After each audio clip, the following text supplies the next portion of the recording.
আমি মিস্টার চৌহান অবসরপ্রাপ্ত শিক্ষক। প্রশ্ন করার আগে সবাইকে সালাম জানাতে চাই।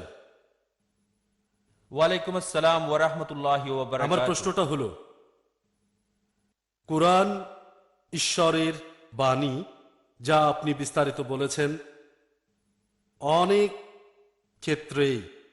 তবে আমার সন্দেহ হয় যে কুরআন শুধু ঈশ্বরের বাণী না, এটা সংমিশ্রণ ঈশ্বর এবং নবীর বাণী।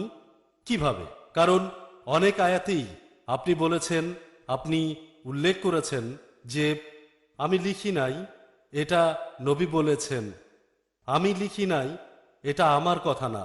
যেখানেই তিনি বলেছেন এটা আমার কথা না, এই কথাগুলোর ব্যাপারে কি বলবেন? এগুলো কি তার কথা নয়? দয়া করে বলুন।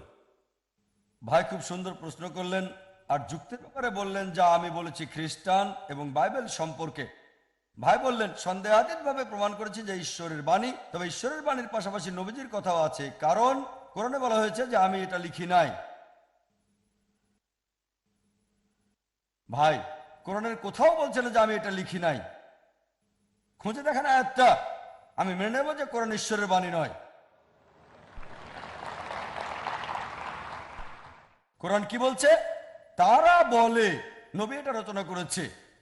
আর আমি উদ্ধৃতি দিয়েছি, হয়তো ভুল শুনেছেন। আমি যা বলেছি সূরা সাজদা অধ্যায় 32 আয়াত 1 থেকে 3, তারা বলে নবী এটা রচনা করেছে। তাদেরকে বলো না, এটা সর্বশক্তিমান ঈশ্বরের কাছ থেকে, এটা সর্বশক্তিমান আল্লাহর কথা। যদি নবী লিখতেন আপনার কথা আমি মানতাম। এটা বাইবেলে উল্লেখ করা আছে। বাইবেলে বলা হয়েছে যে মুসা আলাইহিস সালাম বলেছেন যে আমি মরে গিয়েছিলাম, ইত্যাদি ইত্যাদি। এটা মুসাও লিখেন না, ঈশ্বরও লিখেন নাই। যদি মুসা লিখতেন কিভাবে বলেন আমি মরে গিয়েছিলাম? আর বাইবেলে এটাই উল্লেখ আছে, যীশু খ্রিস্ট ভাই সাল্লাল্লাহু আলাইহি সাল্লাম বলেছেন।